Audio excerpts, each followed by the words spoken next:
This is Letlive. And this is Hive Magazine. Hive Magazine. This is Hive Magazine. I'm Danny Baker, and today I'm here at 2000 Trees Festival with the absolute icons that are Letlive. How are we doing? Doing well, thank you. Yeah, very well. Thanks for having us. Thank you. So, of course, it's first festival back, playing later today. How are we feeling about the set, firstly? I mean, just happy to be here, so grateful. Yeah, we're feeling good. We're stoked, ready to do the damn thing.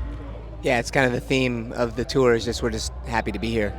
Of course. I was going to say you played London. Was it yesterday, day before? 2 days ago, yeah. 2 days ago, yeah. How was that? That was the first one back, was it? It was our first one in the UK, and it was honestly, like, I'm not just saying this, probably one of the most special and unique shows we've ever played as a band. Absolutely. I have to ask as well, how hard of a secret was it to keep the reunion under wraps?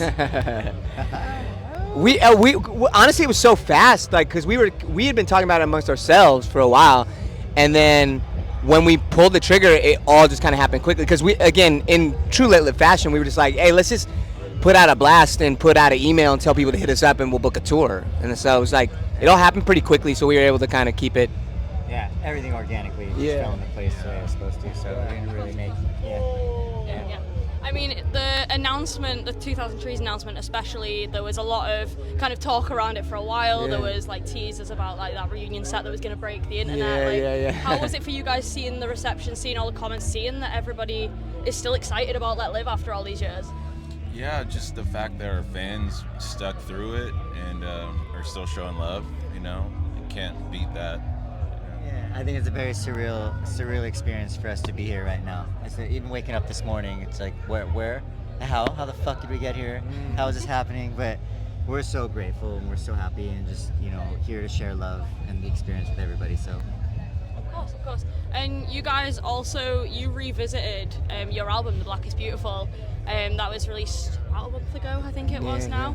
And how long was that in the works, and how was it literally revisiting that and kind of having those features on there and everything again? I mean, it was kind of in the works from the moment we released the album, just because I think that album initially was just a true, like, and this isn't some sort of excuse, but like a true representation of the band at the time. Like, that's what you would, if you were to sit in the room and listen to the band, that's what you hear. Also, it was an answer to a lot of the typical mixes and presentation of music in our scene at the time. It was like kind of our answer and almost like the antithetical presentation of what we were seeing at the time, to try to see how far we could push it. I mean, that's really just what we want to do. It's what we've always tried to do, and it's what we'll continue to do. So being able to do this has been cool because now we can kind of hear it in modernity, a little bit more contemporary space now. Yeah. That's awesome you said that, because I never really reflected on it as much as I just did right now. So that record was,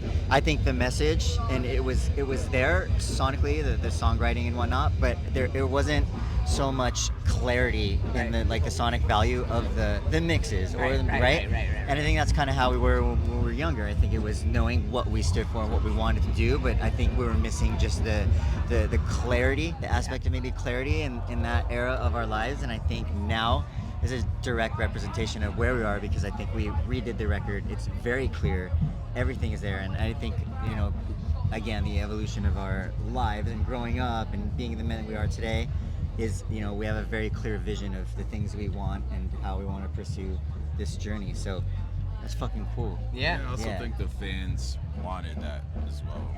Of course. Yeah. And do you guys have like a personal favorite or like a standout track from revisiting the album? No. I've always loved this song, Empty Elvis.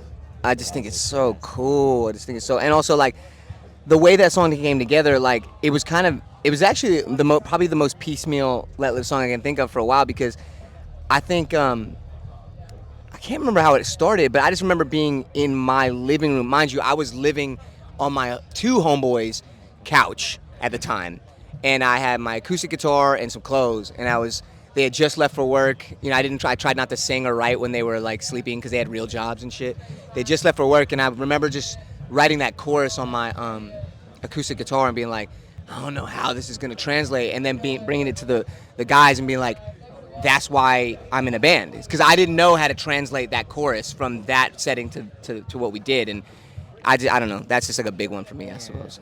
Yeah, I think every track holds weight in some degree. Banshee, I love when Banshee was written too. That's another favorite of mine. I don't know. That's hard. That's like sitting in a room with all your children, and then somebody asking you which one of them do you not like or like the most. And it's so hard, but yeah. Yeah, I mean, yeah, all of them are great. I think, you know, we definitely put a lot of work into all of the songs. I mean, it's an incredible album, and it's great to see you guys back as well. So I think that's a perfect note to end this on. Thank you. So thank you so much for being here with me, guys. Appreciate it. Thank you.